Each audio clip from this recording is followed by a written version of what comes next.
Okay, hi everybody. This is the first video lecture for two of my groups because this is shared content. This is content that's shared between two modules. This is for first year Maths for Managers full-time and first year Business Maths 1. That's a part-time group that I have on a Tuesday evening. As I said, this is shared content. I'm only going to shoot this once, so it should work for everyone. I mean, it's the same section of notes, so not much is going to change. Okay, so the section is called Correlation and Regression, and we've been talking about statistical variables. Remember that a statistical variable is just a number that depends on the outcome of some experiment, and that's an incredibly general statement. Okay, it could be, it could be the height of the next person to walk into a room. It could be, the interest rate that I get on a variable rate loan from year to year. Who knows? It could be almost anything. It's an incredibly general statement. And likewise, the idea of correlation and regression are very, very general, but very useful. Very, very useful. Okay, so what is correlation? Well, sometimes we have multiple variables that are interesting to us, multiple statistical variables.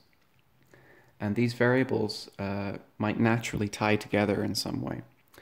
So, for example, I could be interested in, my advertising budget. And if I'm interested in my advertising budget, then a natural question is, if I increase my advertising budget, how do my sales react to that? Okay, or are my sales reacting to that? If I was talking about people, for example, we could have height and weight, and typically, not always, but typically, as people get taller, they get heavier. Of course, there's exceptions, and people come in all different shapes and sizes, and that's to be expected. But there is a general trend that shorter people are lighter, and taller people are heavier. And of course, there are exceptions. I'm one of them. I'm very tall for my weight, and I know that because I compete in a weight class sport, and I'm much taller than most of my opponents. But it doesn't change the fact that there are trends. Okay, so we're going to try to look at those trends and see if we can find ways of using those trends to predict behavior. Okay, so what is correlation? Okay, well, correlation is when two variables are tied together in such a way that one allows prediction of the other. Okay, now that does not mean that one causes the other, and I will get back to that point quite strongly. Okay, and correlation can have multiple types, and we're going to be looking at what's called linear correlation.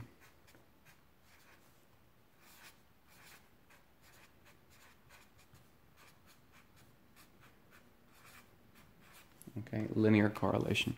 And linear correlation means that, these variables are correlated in such a way that they form a line. Okay, so let's take a little example here, and we'll talk our way through it. So there's something called a scatter diagram, also called a scatter plot. Okay, and the idea is that we have two statistical variables. One of them we'll call x, and one of them we'll call y. So x could be height, y could be weight, x could be advertising budget, with y being sales. X could be the size of an engine in a car, and y could be its top speed. Who knows? It could be almost anything, okay? But the idea is that I have two variables which are of interest together, okay? And then what we would find is that every observation, say for example I'm dealing with x being height and y being weight, well then everybody who I measure is a particular point somewhere in this range, okay? So for example, let's say I have height and weight.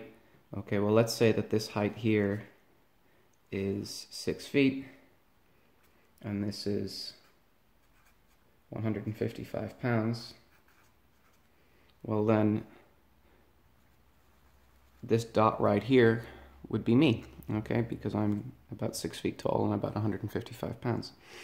So that dot there on the scatter plot would represent me, okay? But of course, you know, if I had somebody who was shorter than me, they might actually be heavier than me. So somebody could be up here. Somebody could be significantly taller than me and much heavier than me, so they would be there. Somebody might be shorter than me and lighter than me, in which case they might be down here. Other people might be, you know, taller than me, but actually lighter than me. Maybe they're down here, okay? So this scatter diagram here is representing different points. Each different point is an individual with the x-coordinate representing, in this case, their height, and the y-coordinate representing their weight, okay? Now, sometimes, not in every case, but in a lot of cases, we find that there seems to be an underlying pattern in a scatter plot, okay? So, a lot of the time, not always, like I said, but a lot of the time, sometimes the scatter plot has a pattern, okay? So, I might have my x-axis and my y-axis, and I might find that things, not quite perfectly, but maybe they kind of seem to go up in a line like that, okay? And if I try to find a line that would go through all of these, that's impossible, but I might be able to find a line that comes very close to coming through all of them. Maybe something like that, okay? Now try to imagine that that's a straight line. I'm drawing freehand, but this would be the idea of linear correlation, that x and y would be linear correlated. What would that mean? That would mean that x and y seem to have a straight line relationship with some variation, okay? This would be an example of positive correlation, which means that as x goes up, y also goes up. That is not, of course, the only type. I could also have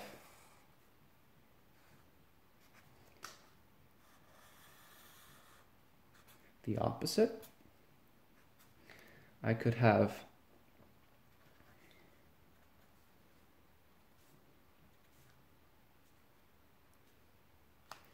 a negative correlation,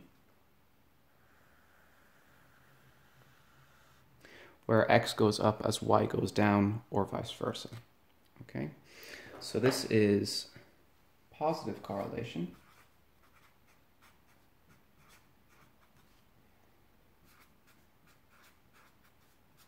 That's positive linear correlation.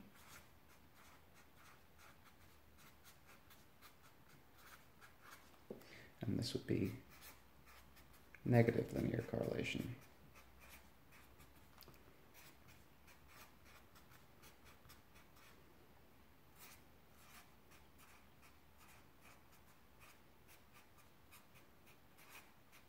Okay.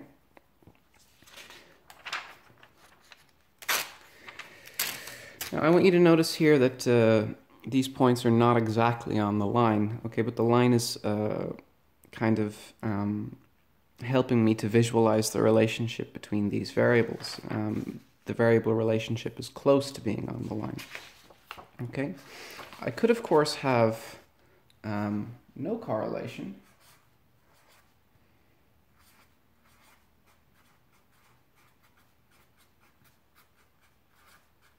Okay, no correlation. What might that look like? Okay. Well, no correlation would just be a collection of random points.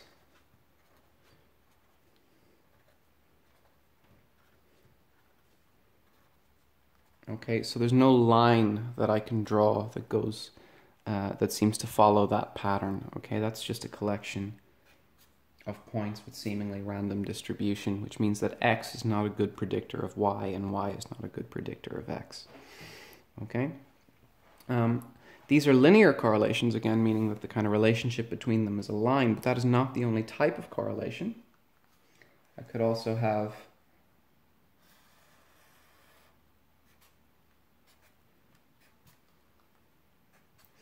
something which looks like this, okay?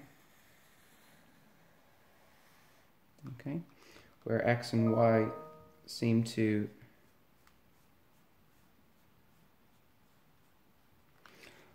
follow a curving or arcing pattern like this, okay? Again, this is a strong pattern, it's a strong correlation, but it's not a linear correlation.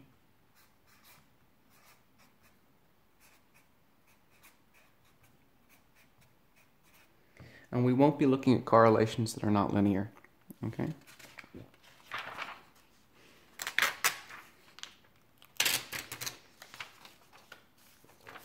Just as one final example of a nonlinear correlation, I could have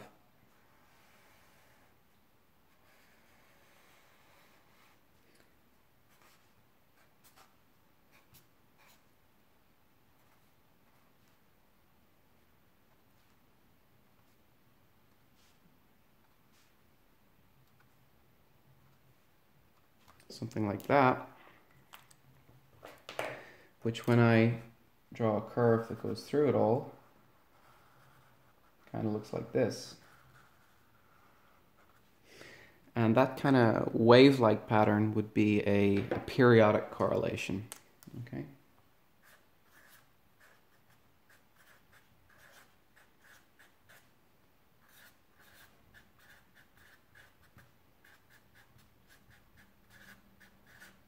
Okay, so for example, if x here were the number of wolves in an area and y was the number of deer, okay, well then as the number of wolves goes up, the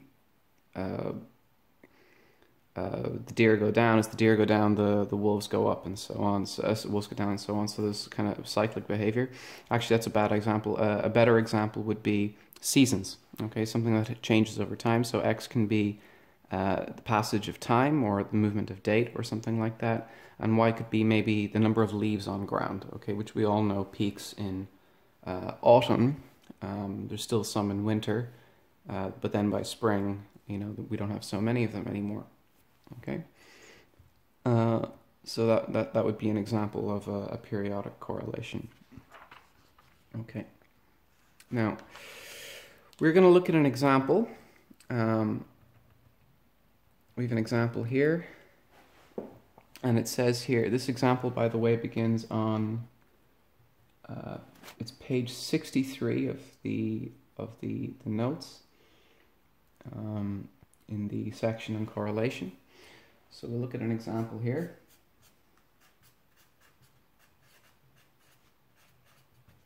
Okay, I have an example here. I have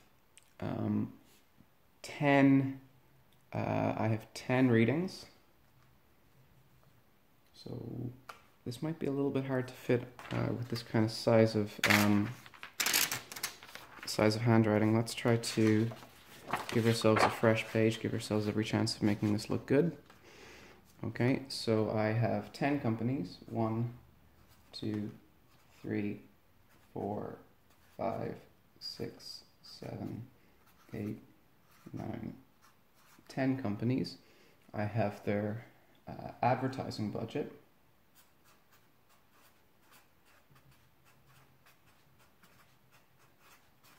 Which is their X. And I have their sales, which is my Y. Okay, and I have a bunch of readings here. Now the table is written kind of flipped on the notes, but I can't fit this on the page if I write it that way. So I've got some numbers here. I have 12, 11, 13, 14, 13, 15, 15, 16, 16 and 17. Okay, and I have my sales Y, which are 31, 28, 32, 35, 30, 36, 35, 38, 37, and 40. Okay, and now let's try to draw, a graph of this information. Okay, let's try to draw a graph of this information. Okay, so again, I need my axes. I need an x and a y axis.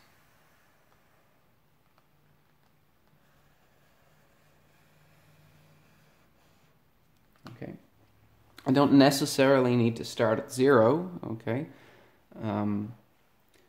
the linear section is completely fine. We can see that my lowest value is 28, and my highest value for y is 40. So I need somewhere in the range of about 28 to 40 for y, and I need the value of ranges.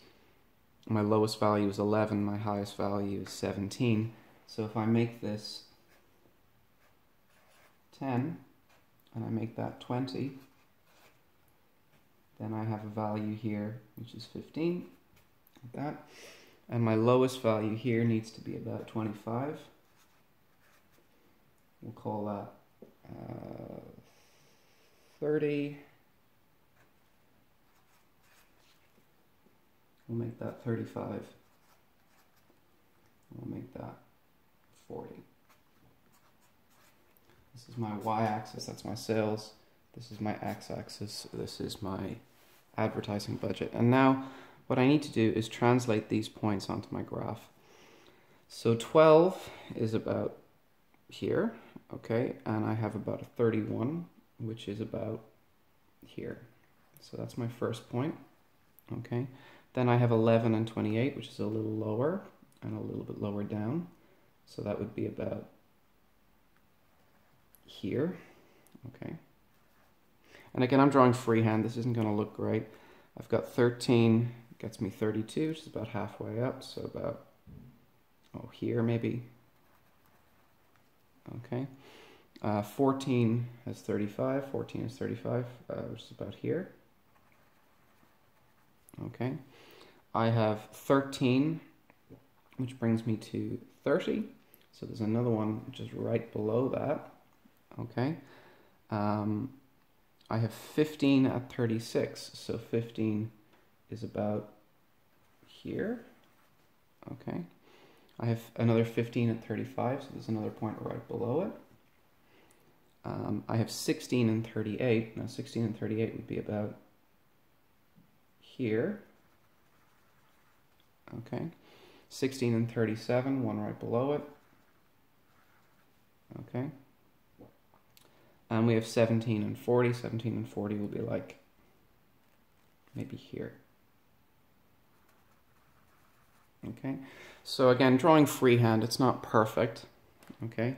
But we can see that there's kind of a line that would seem to cover most of those points. So if I just draw that roughly, again, this might not be perfect, but I can kind of see that there's a line which seems to cut that information, seems to predict my trend. Okay? So what we would like is a number which describes the strength of this correlation, something which describes the strength of the line relationship. Okay? So a number which would tell me if I've got a very good line, something which says, okay, you're very, very close to having a strong linear relationship. or you have no real relationship that we can see, okay? And the number what we have is called correlation coefficient.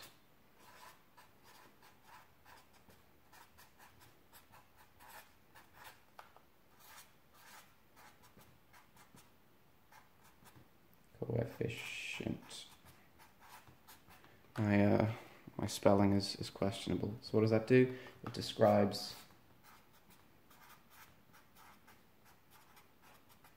the strength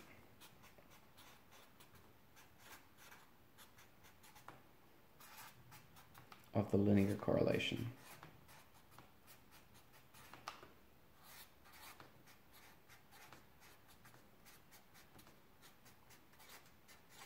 Okay, and specifically linear. Okay, of course there could be other types of correlation that are not linear correlation, and they will have a weak linear correlation because that is not the type of correlation that they would have. Okay, so that's this table roughly translated onto a graph, again done freehand. It's not very good, but it should be good enough to give you an idea of what I'm trying to show. Okay, and now there's a formula for correlation coefficient, and unfortunately in the notes were written in Microsoft Word, and Microsoft Word is horrible for rendering mathematical formulas, so they've all just been completely destroyed. But I'm going to give you an easier formula, okay? So suppose we have n data points.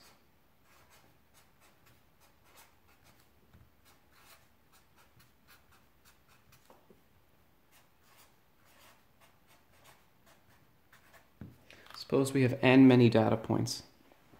Okay, well, I'm going to define a quantity which I'm going to call S of x with x. What this is going to be equal to is the sum of the x squareds, okay, minus n times the mean of x to b squared. And remember, the mean we saw in earlier lectures, okay? Then I'm going to have something called S of x with y, which is going to be the sum of the products x with y, okay, minus n times the product mean of x, with mean of y. Okay, that's not a great way to write that formula, I apologize, but we'll refer to this in a moment. And then the correlation coefficient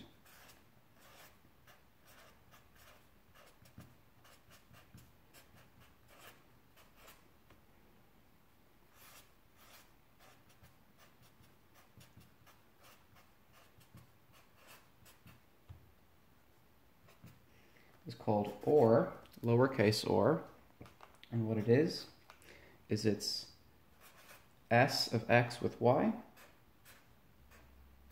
okay, and we divide that, and what do I do? Well, on the bottom I have S of x with x, I have S of y with y, which uses the same formula as S of x with x, I just change the x's to y's.